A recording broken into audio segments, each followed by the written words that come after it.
Okay. All right, we are live. I want to thank everybody for joining us tonight. We are thrilled to welcome you to a conversation with authors both near and far. Taking part from Australia is internationally best-selling author Jane Harper, whose latest book, The Survivors, was released this past Tuesday. Here is The Survivors, if you haven't already got your copy of it. She is going to be joined in conversation with David Baldacci, who is also an internationally best-selling author, who hails from right here in Vienna, Virginia. David's latest book, A Gambling Man, oops, I'm not good with this. A Gambling Man will be coming out in late April 2021. We want to thank the Embassy of Australia, Fairfax County Public Library, and Fall for the Book for partnering with us on this exciting event featuring two thriller superstars and for helping get the word out to readers near and far. I was first introduced to Jane Harper's work when I was invited by the Smithsonian to spend an afternoon sharing upcoming mysteries and thrillers that I was excited about. Force of Nature really caught my attention, so I included that on the list, and the story goes on from there. Of course, I had to read all of Jane's books. Imagine my joy and shock when shortly after the lockdown began, Rebecca, one of my fellow staffers, whose reading preferences never overlap with mine, also got hooked on Jane's books and read them all. So we've had something to talk about. In addition to The Survivors, Jane is the author of The Dry, Force of Nature, and The Last Man, and now The Survivors. She's won numerous top awards, including the Crime Writers of America Gold Dagger Award for Best Crime Novel, the British Book Awards Crime and Thriller Book of the Year, the Australian Book Industry Awards Book of the Year, and the Australian Indie Awards Book of the Year. David Baldacci has published 42 novels for adults. All have been national and international bestsellers, and several have been adapted for film and television. His books have been published in over 45 languages and in more than 80 countries, with over 150 million copies sold worldwide. David and his wife, Michelle, established the Wish You Well Foundation, which supports family and adult literacy programs here in the United States. In 2008, the foundation partnered with Feeding America to launch Feeding Body and Mind, a program to address the connection between literacy, poverty, and hunger. Before I turn it over to Jane and David, I wanted to let you know that you can post questions in the chat box, which will be answered at the end. We do have book plates for both Jane and David's books, which you can obtain by ordering at One More Page website. And without further ado, I'm going to pass it over to David and Jane. Thank you. Thank you very much. Jane, it's a thrill to actually talk to you directly. I've been a fan, as you know. Certainly given you some blurbs on the book because they were well-deserved, and I've been looking forward to this event. And the latest, obviously, is out, The Survivors, which was terrific. So I'd like to start these saying, how has COVID affected your life, both your working life as a writer and just you personally? Yeah, thank you before I answer that. Thank you so much for doing this event, David, because I know you gave me a quote for The Dry before it was even published. And honestly, the celebratory emails that were flowing when when you gave me that endorsement, I still remember that years later. So thank you so much. It's really great to get to do this with you. So I think, like so many people, I mean, last year has just been such an unusual year in so many ways. And I mean, for me, professionally, luckily, it was just by pure chance. The kind of timing of the book was not hugely affected by COVID. The biggest sort of stroke of luck for me was that I always like to do like an underground research trip for the books, and I kind of like to do it at a certain point in the writing process, which is when I've kind of completed a full draft, but I still have, so I know what I need to find out, and I still have space to, make sort of major adjustments depending on what I discover when I'm in the location.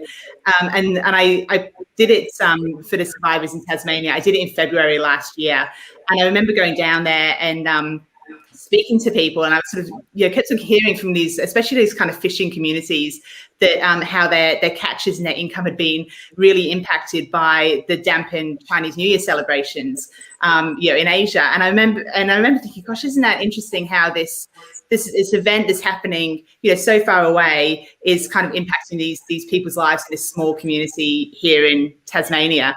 And then, of course, I did my trip, came home, and then 10 days later, it was impacting all of us, and suddenly the whole world changed. So I've always kind of remembered that as almost like a line in the sand, really. But luckily I'd done the trip, and then I was able to, I guess, work on the book throughout, kind of trying to work around various lockdowns and things. But I'm always really grateful I managed to get that bit in before really the whole world changed so much.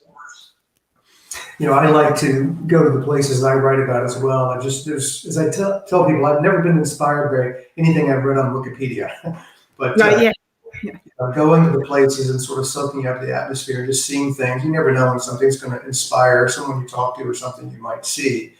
I think of all the books I've written, the only place I didn't go to that I've written about was North Korea.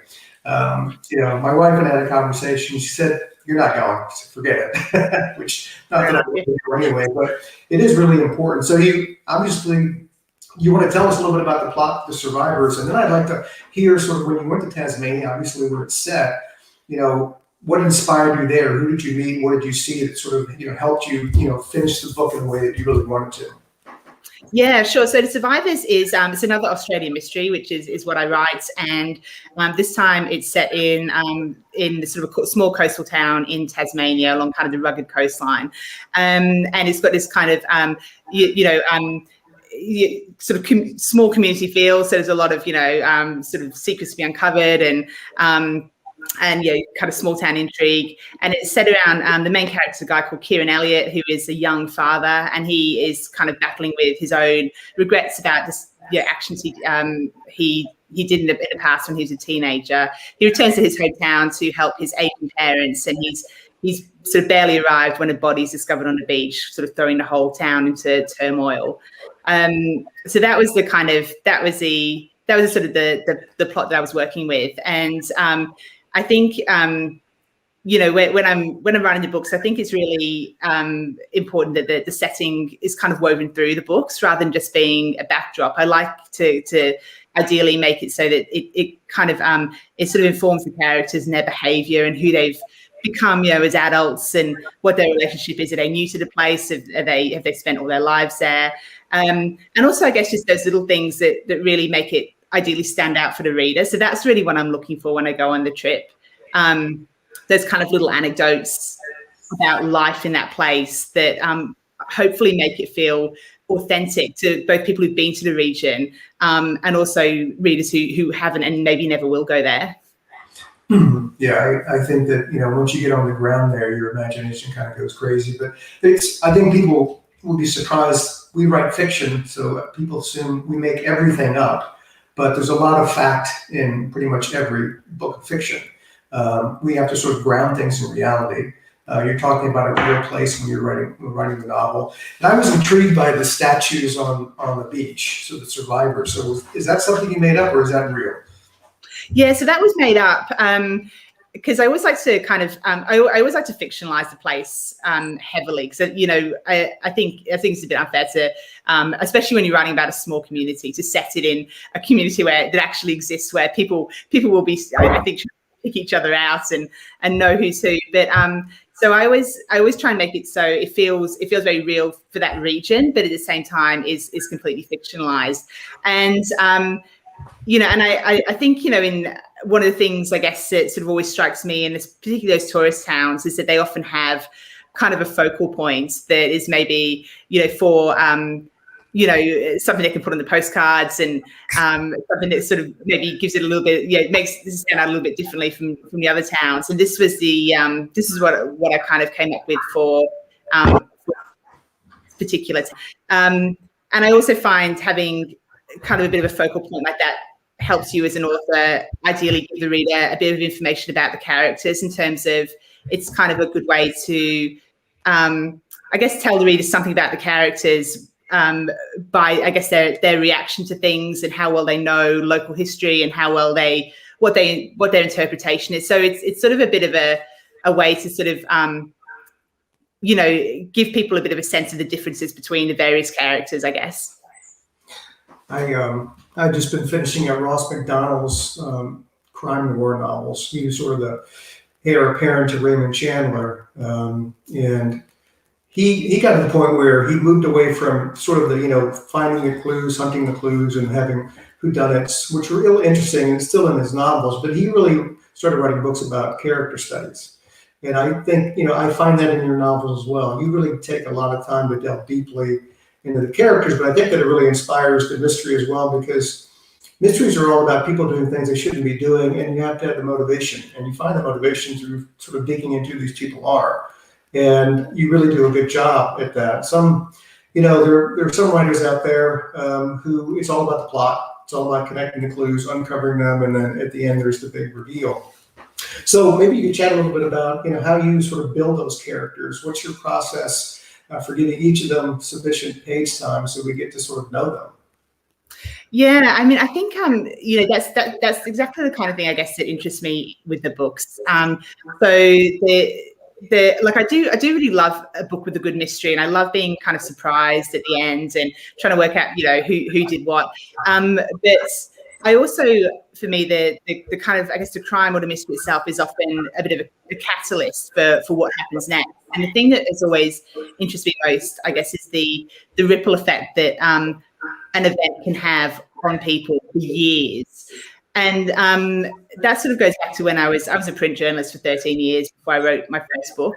And one of the things that was always, the most interesting stories for me were ones where something had happened, and then, I'm left sort of, kind of thinking like, how is this going to affect these people's lives? Like we kind of write our story and then we go back to the office and that's it.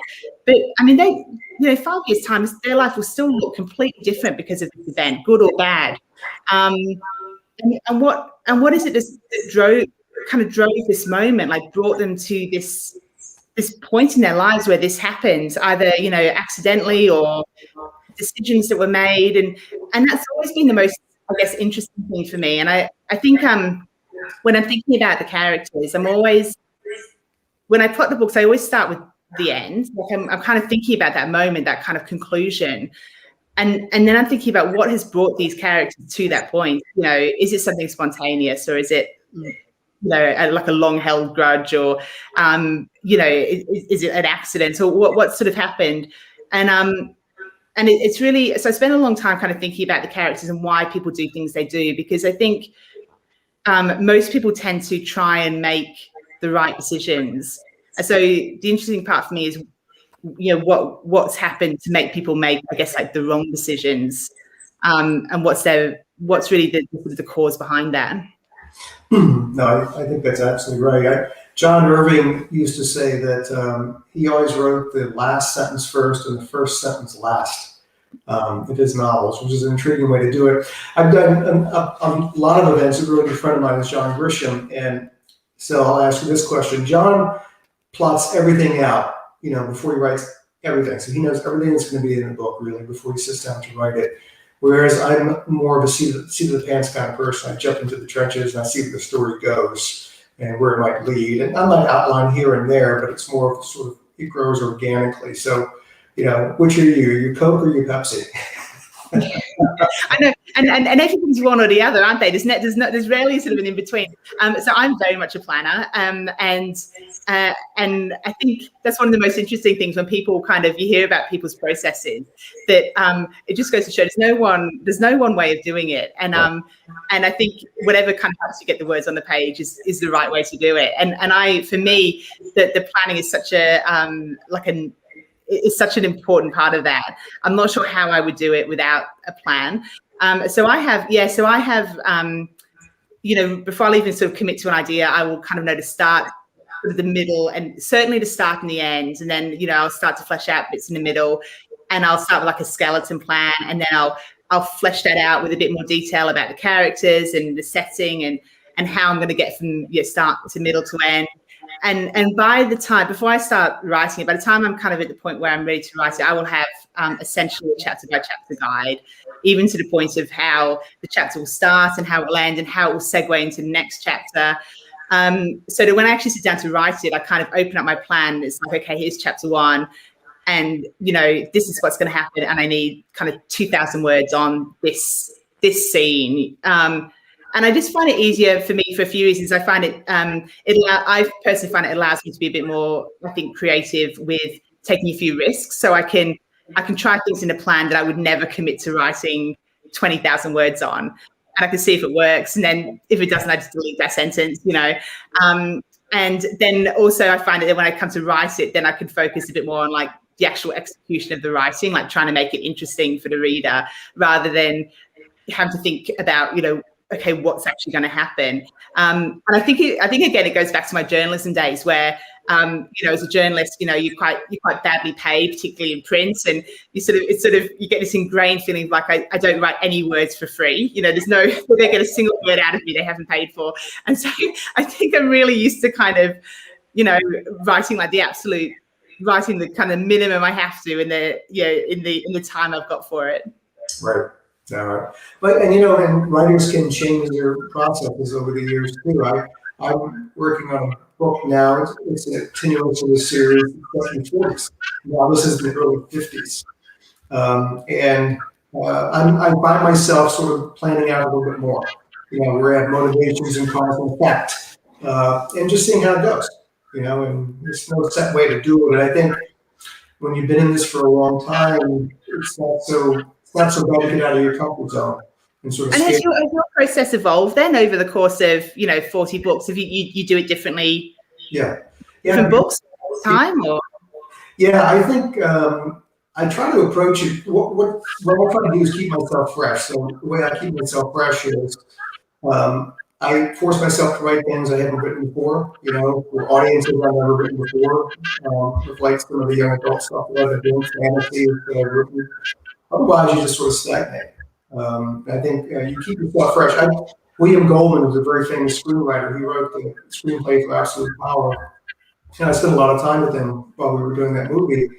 And he said that anytime a writer thinks that they've got it all figured out and they know what they're doing, they might as well just hang it up because you've just lost the edge that allows you to actually be a really good writer.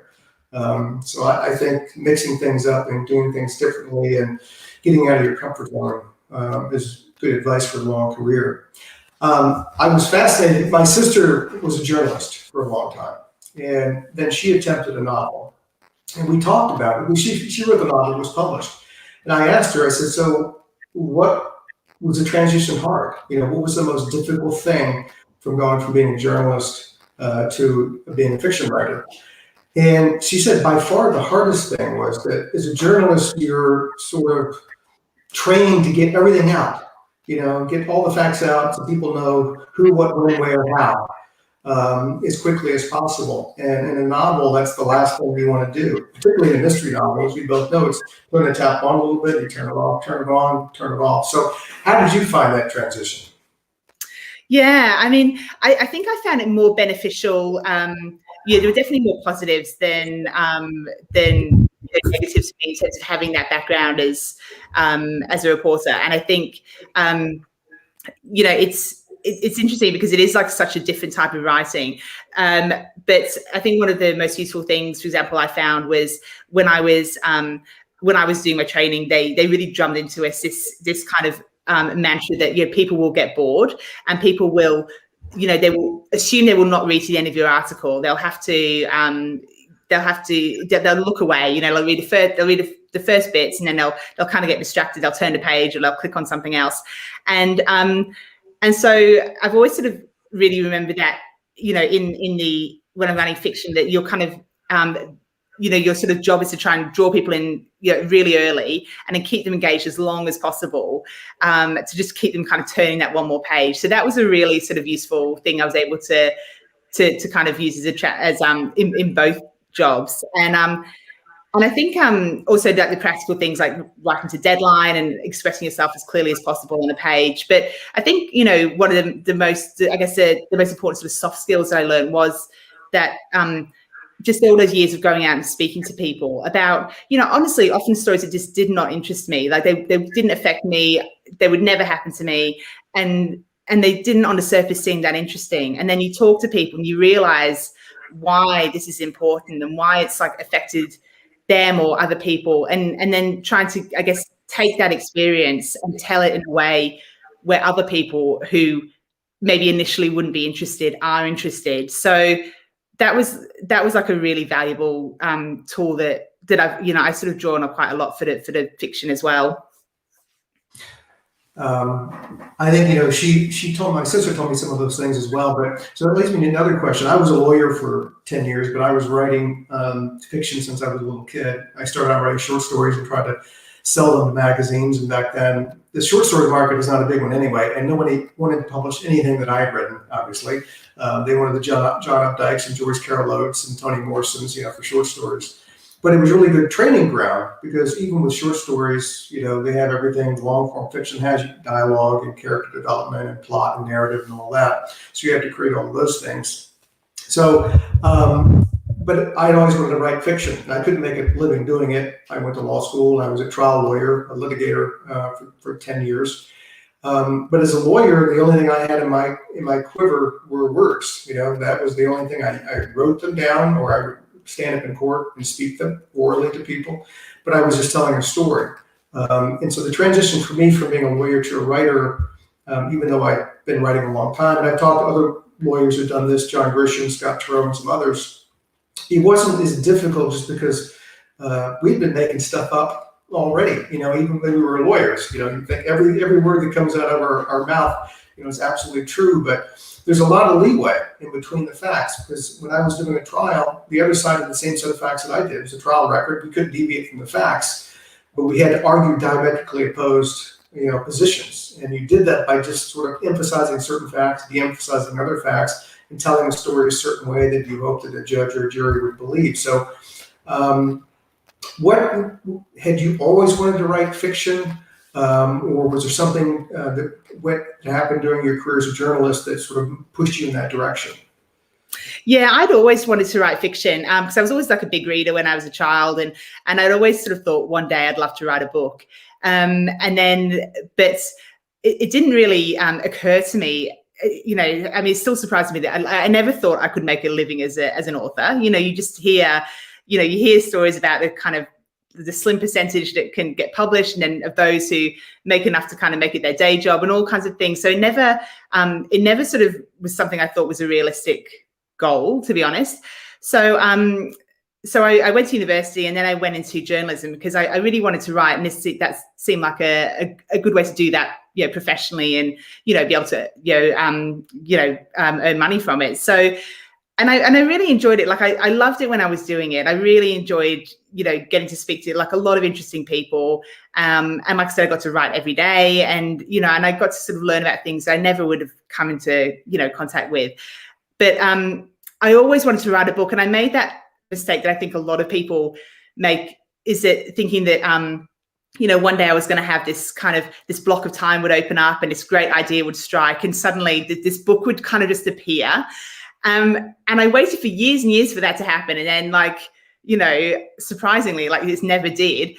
And it was only when I sort of realized that, I was going to have to do it around my full-time work. And I was going to have to let go of, I think, the expectation, and just think, I want to write a book enough to just do it. And I'll tell the story I want to tell.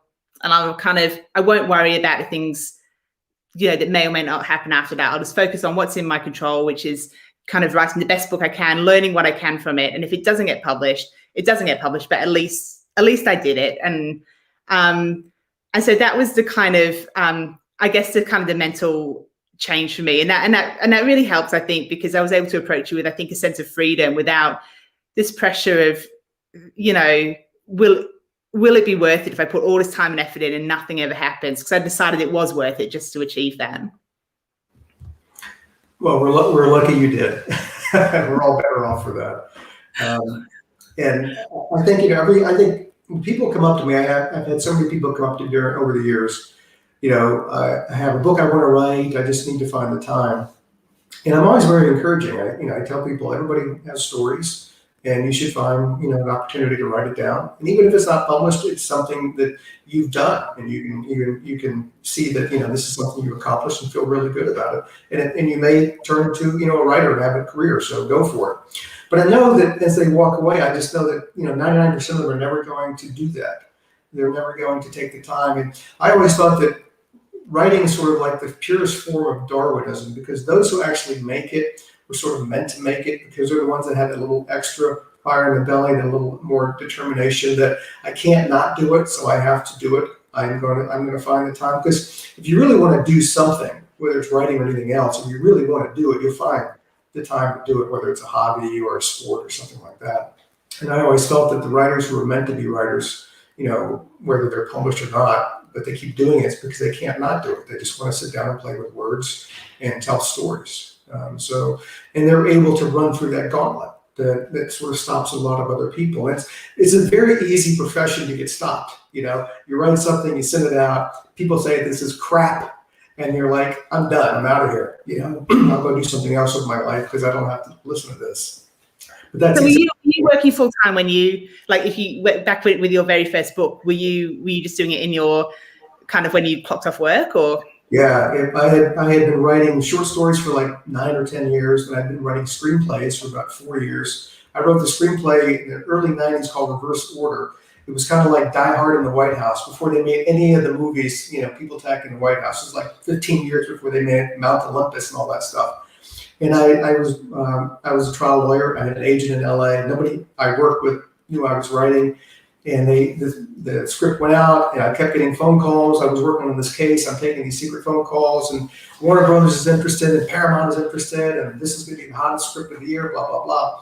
And I remember I was in Islip, New York, on Long Island, and I called it midnight because of the time difference. And my agent said, Warner Brothers passed on it, but there's such a herd mentality out there.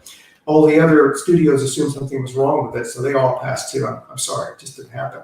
And I remember I was staring out the window that night thinking, well, maybe this is just not going to happen for me. I've been writing a long time and nothing to show for it. And then I got back home and I was riding my bike, and I had an idea about, a president, a burglar, a cover-up, and the Secret Service. And I spent 3 years writing that. And my time to write, I was married then. We had one child back then.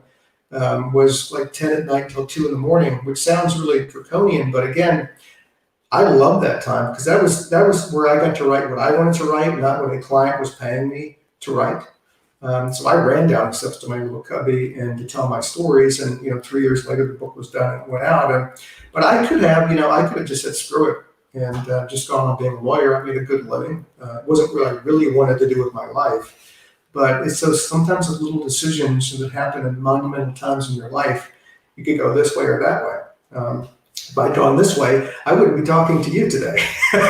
So yeah, same. I mean, I really enjoyed, but once I kind of made the start, and I used to do it like I used to get up like an hour earlier, and then I'd come home from work and I'd stay in my work clothes, and I'd do like an hour like straight from work when I was still kind of in computer mode, and that was and it was kind of hard to get started.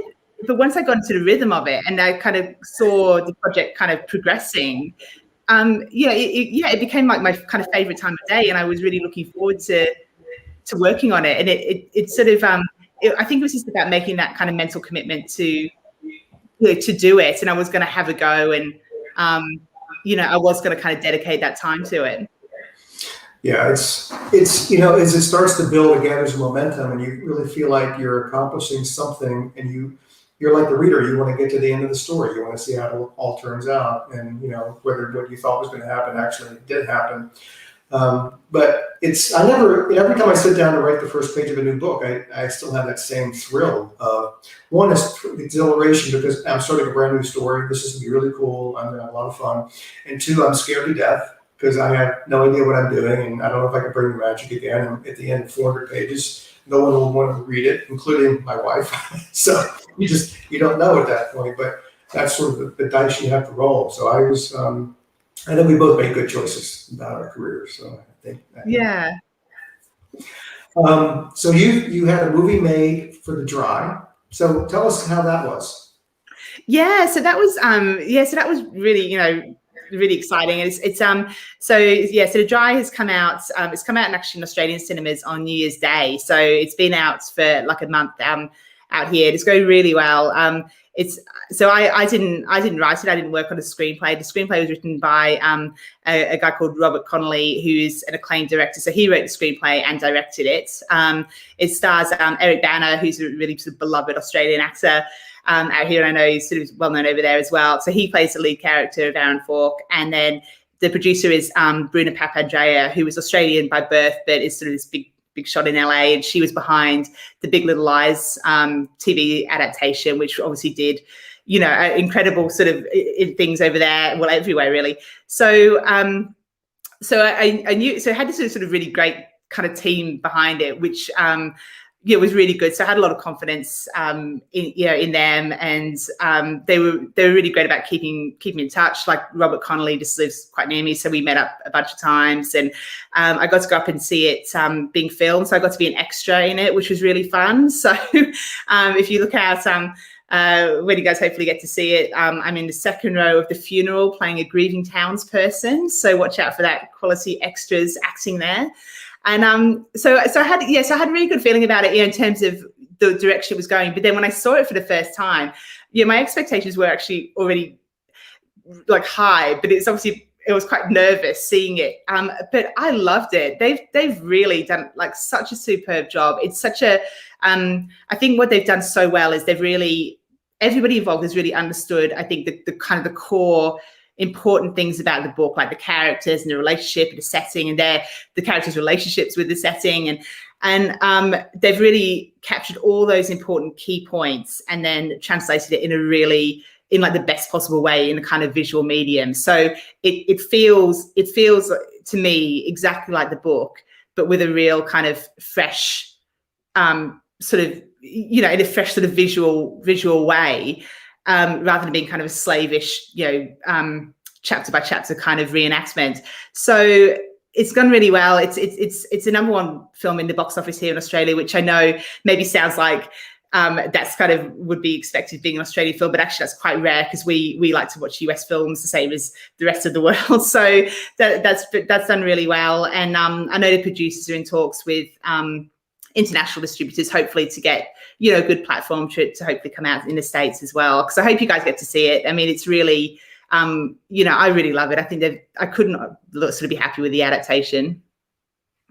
That's terrific. I mean, it's not always the case. I've had a lot of experiences with the film industry, television and film, and what I try to do now is when people approach me, I try to make sure that they have the same vision for the material that I have. That's the best protection a writer can have.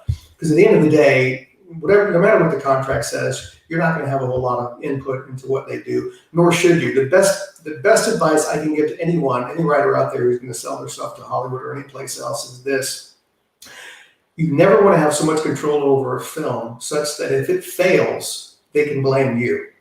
And trust me, they will blame you if they have the opportunity to do that. So, we can look at the daily, we can look at the script, we can give our notes and all that, and we can play, be a good partner for them. But they're going to be the ones actually making the film. Now, I have adapted one of my books into film.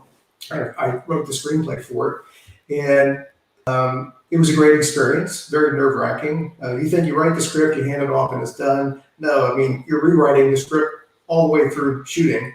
And I remember being out in a farmyard in the middle of Southwest Virginia with roosters crowing between my legs and like cows behind me on this. We're shooting at a farm, and I'm retyping a scene where an Academy Award-winning actress is waiting in front of the camera in costume, and as soon as I finish this page of dialogue, she will deliver it in this scene. So talk about literature in a hurry. That was a little nerve-wracking, but when it's good, the process is really good. There's nothing better than that. And I'm glad you had a really good experience. And most of mine have been very good. Some of them, other things being equal, I would have passed on it, but that's just the way it goes.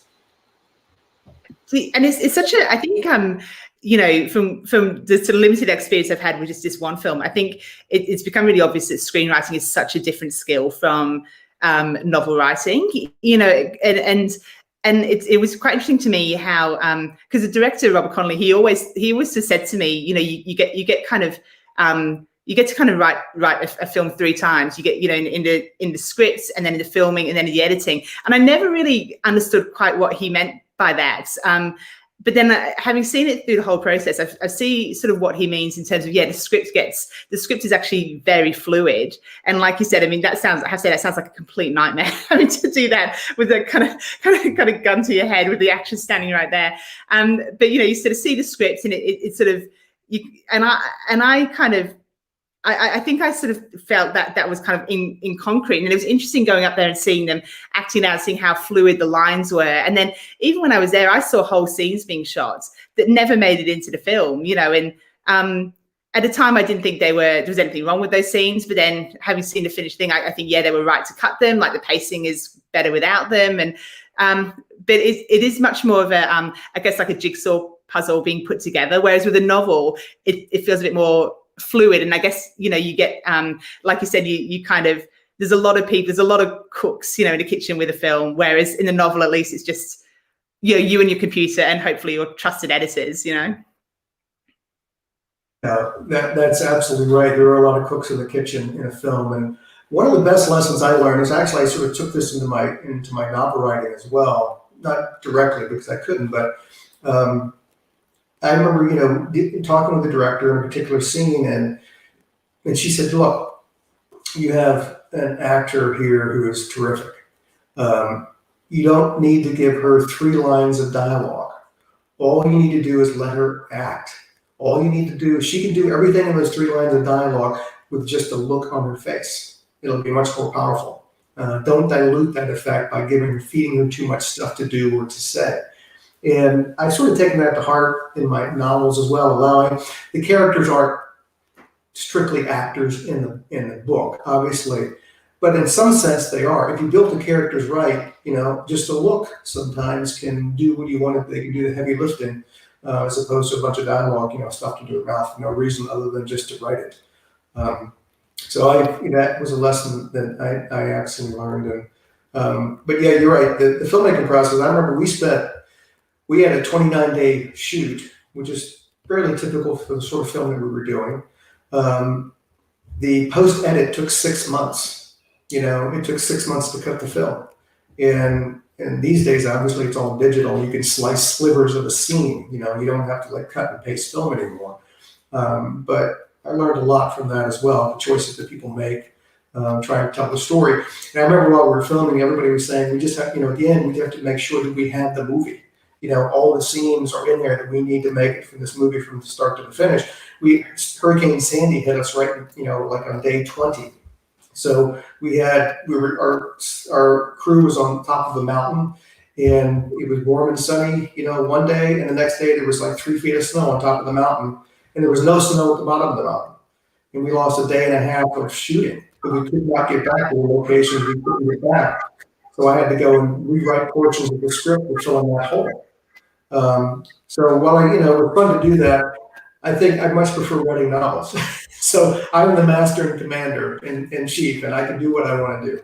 And when you were working on that script, when you had to go back and kind of rewrite that, and was that so? Were you working on a novel at the same time, or was that kind of your professional work for that year or whatever? Or no, I was working on a novel. So after filming was over. And they're, long days, obviously. Filming was over. I go back to my hotel room and pull out the laptop and, keep going. No, no matter what I'm working on, I'm always working on novels too. So that's sort of that's my safe space anyway. But but that was a busy year, I have to say. It sounds like a busy year. And you didn't have too much trouble kind of mentally going back and forth between the 2 storylines? Well, last winter, I did something I'd never done before. So over a 6-month period, I wrote 2 books simultaneously. So I wrote one book was set in 1949 and called The Gambling Man, that's coming out, about this Aloysius Archer. He's a veteran from World War II, becomes a private eye heading west to California. And then, so I would work on that book 2 weeks. And then I would take my little time machine and I would shoot forward to 2020 while I was working on a book, an Atman Pine book. She's a female FBI agent character of mine. And I went back and forth over the course of 6 months, every 2 weeks. And it's crazy to sound, it actually helped my productivity. So I really finished 2, novel-length books in about 7 months. And every time that I would make the transition back, it happened really quickly, just because I think when I was writing one book, part of my brain was thinking about the other book, and then vice versa. And they were very, very different books, obviously time period and all that. So it was a refreshing change for me to jump from one to the other. Sometimes you get burned out a little bit as you're writing a story on one, and then being able to go to a fresh project, I think was kind of cool. But it's not like I'm going to do that every time. But I don't do many things well, but I compartmentalize really well. So yeah, if I need to focus for 2 weeks or 2 minutes, I can do that, and everything else is shut out of my universe. But that's what writers have to do. So let me ask you, pre-COVID, when we were actually still touring and seeing real people, any interactions with readers stick out for you? There's so many. I mean, there's so many lovely readers actually who you get to meet. I think there's been because I think that's one of the best bits about it, I guess, because you spend so long kind of sitting alone, kind of working on this book, and it is as much support as you can have from like your family or the sort of professional publishing team. It's still I always feel like it's still like nobody else can write the book for you. You still have to do it yourself, and so there's a long time kind of, I guess, sitting there just when it's just you and the book. So then it's always really great to have that chance where it actually is out in the world, and you get to actually see people kind of holding it, and you sort of see the whites of their eyes, and and that kind of face-to-face thing. I think I mean, I have to say there's actually been two that really stood out, and they've both been for the same reasons, and it's readers who've got in touch with me because they're their parents has basically been sort of the end of life care, or at home, not COVID, this is sort of pre-times, but they've sort of been with them in the last sort of weeks of their lives, and and 2 times it's happened where they've said they've been kind of reading to their parents, and they've as sort of sort of way to sort of spend time together in the end, and they've read one of my books, and it's sort of been something that they've discussed, and they enjoyed reading it, and then they discussed it with their their parent, who then sadly sort of passed on a few weeks later, and they've sort of written to me to say like it sort of opened up like discussions for them, and it was something they enjoyed together, and that's happened twice now, and I think that's always, those two have really stuck with me, that it's like such a privilege to kind of be part of someone's life in such a sort of special way, in that kind of in those like sort of really precious weeks. So those are two I've always remembered. One more question, and I think we're going to have some Q&A for people. So what's next for you? Yeah, so I have to say I'm not as prolific as you, and I only do one book at a time. So the Survivors just come out, and I'm sort of turning thinking about the next one. So I sort of spend quite a lot of time thinking about an idea before I commit to it.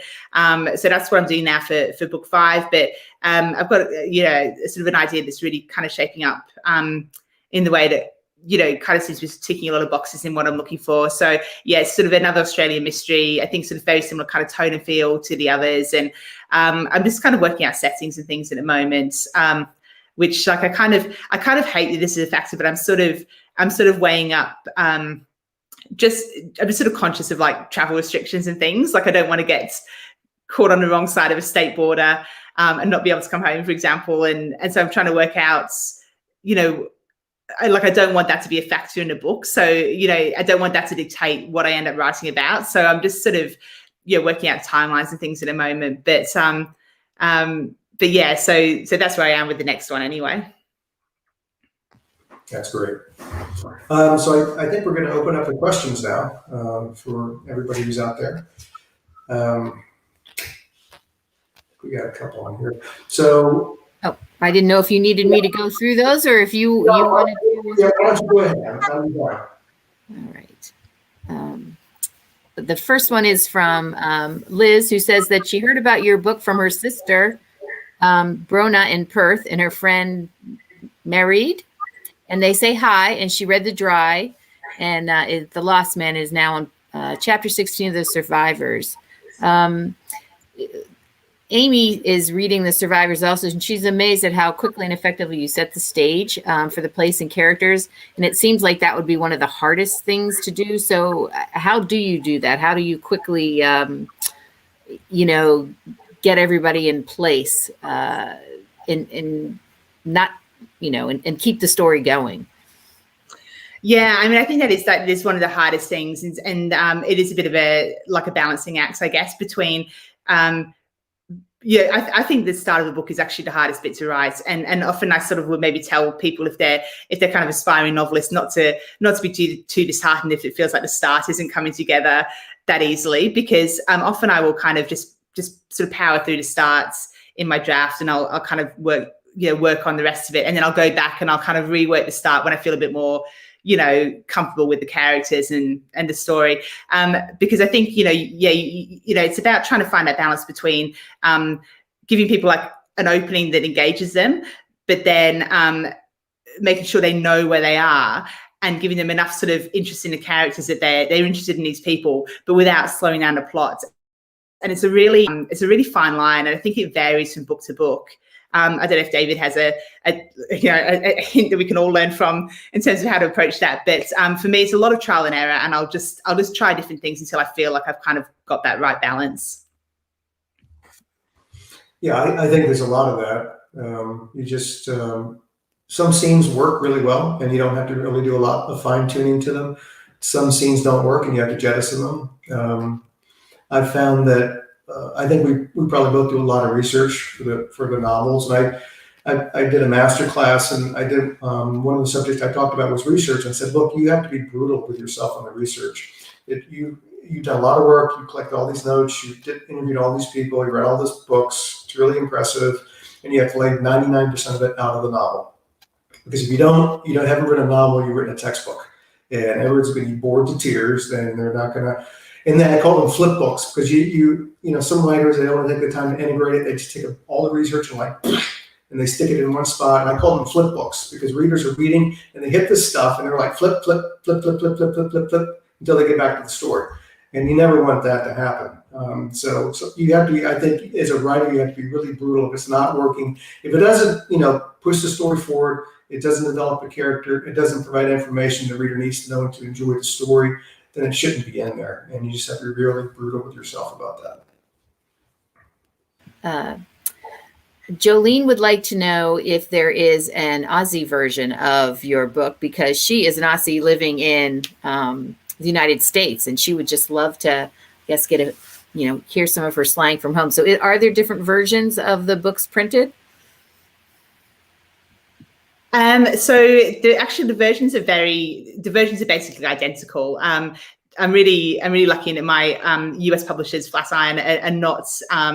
They have a very light touch with in terms of insisting anything's changed for the US market. The only things that are occasionally, the spelling, I guess, is adjusted for US spellings, and occasionally there's something that's like clarified. Like the particular example that sticks out is, I remember in The Dry, there's a reference where Aaron Falk, the main character, is in a hotel room in this kind of divey, pub in town, and he's lying in his bed. And he looks up and he sees, and in the Australian version, he looks up and he sees a huntsman.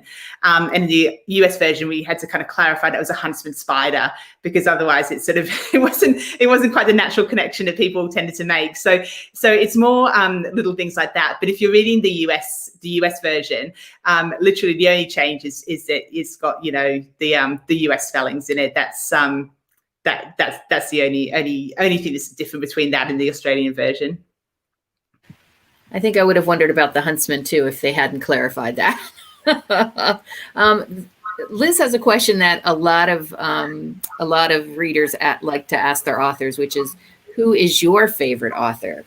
So if both of you don't mind sharing that with us, we would love to hear that. Typically my answer to that is whatever writer I'm reading at the moment and really enjoying.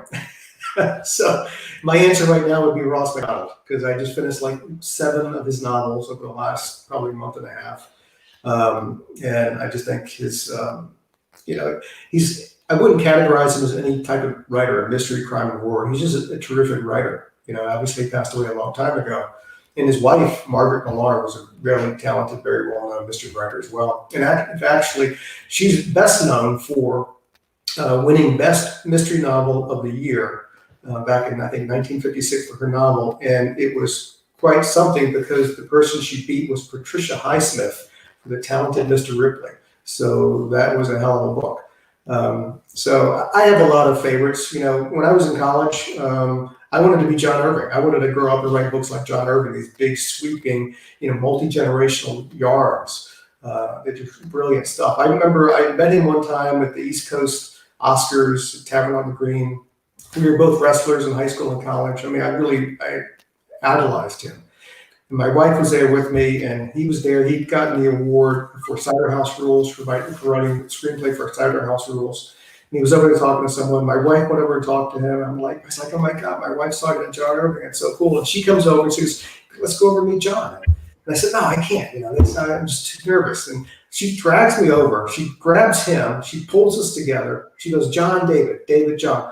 I think you guys can take it from here. And she just leaves, you know. And I'm like staring at John. He's looking back at me. And then he goes, don't worry about it. I've got one of those at home too. And that's why I write only strong, independent women in my life, because I sleep with one, you know, and that's I don't know any damsels in distress, never have in my whole life. Great answer. I mean, I think for me, I mean, obviously present company accepts it. I think reading is such a personal thing, and I think, you know, David's exactly right. This sort of, you discover new authors all the time, and even when they're not necessarily new authors. I mean, one of my favorite books that I read last year was I think it's by Scott Smith, and it's A Simple Plan, which was made into a movie like years ago, and the book was it's published in like 82 or something, but I only just kind of discovered it. And, you know, I was like, what a great book. And then I jumped in, I thought, I've got to read everything this guy ever wrote. And he never wrote anything else. And I was like, so I mean, I think it's great though, how, you know, I'm always sort of a bit reluctant to kind of recommend books to readers, because I feel like, you know, you should just read what you enjoy. You know, don't kind of get sucked into these like your to be read lists, or the, you know, I don't know, the ones you feel you should, because reading should be entertaining, and it should be something that you want to spend your time doing. And if you're not doing it, put it down and find something else, because there'll be, you know, if you don't like that book, there's like literally millions of others. I'm sure there's something else you'll enjoy more. A great question here. What do you do when you have writer's block? Kathy wants to know, and have you ever written half of a book and then decided just not to finish it?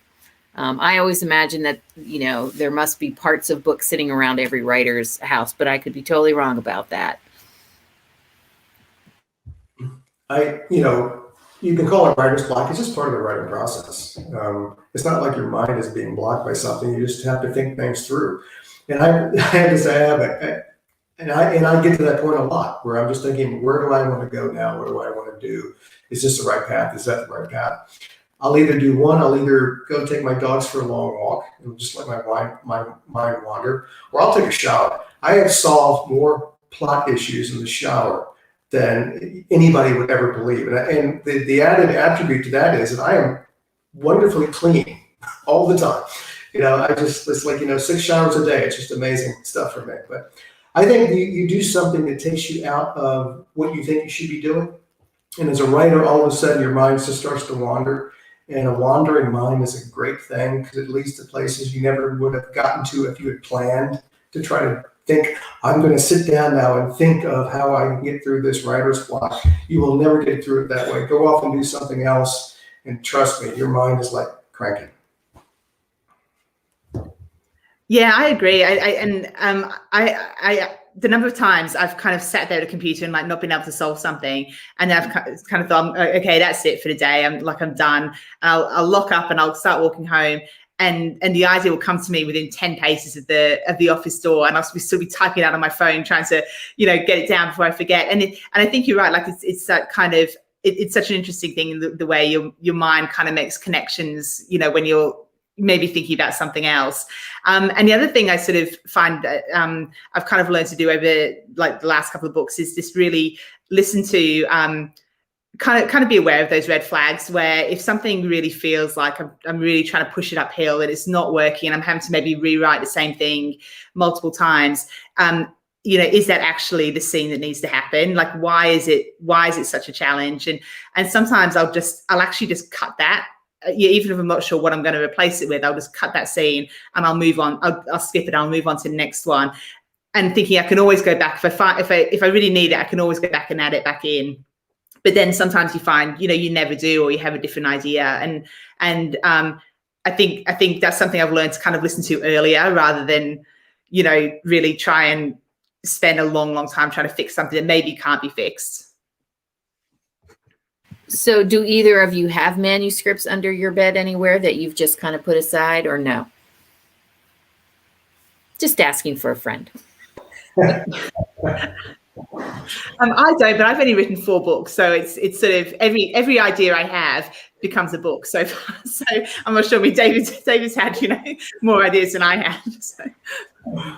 I had a book I wrote years ago called Last Man Standing. It was sort of this FBI hostage rescue guy who his team goes into this alleyway, on a mission, and to a man they're totally wiped out, and he's the only survivor. And he loses the rest of his team in this ambush. And of course, everybody suspects him immediately that you're the last man standing. You must have been involved. You sold out your guys. So one, he had to, deal with that, the guilt of losing his entire team. And then everyone thought that he was part of it. It was really a great premise for a story that allowed me to write. And I got it totally wrong the first draft. First, I wrote 140,000 words. It was a long novel. And I sent it up to my agent, some other people I really trusted, and they read it. And I had some family members going through some really personal issues back then, and I had to get involved in that. And I just sort of lost my way because I wasn't focused. And everybody, to a person, said, "This is just not one of your books. We don't know where your head was." But, and I need that candor. I need people to tell me that. So this is in March. I'm supposed to deliver the book in May. So I went to my office. I cut 130,000 words. I had 10,000 words left. And got my head straight. I wrote another 125,000 words over the next 2 months. I know it sounds ridiculous, but it was one of my best reviewed books because I'd gotten it so wrong to begin with that it was only fair that I got it right the second time, I guess.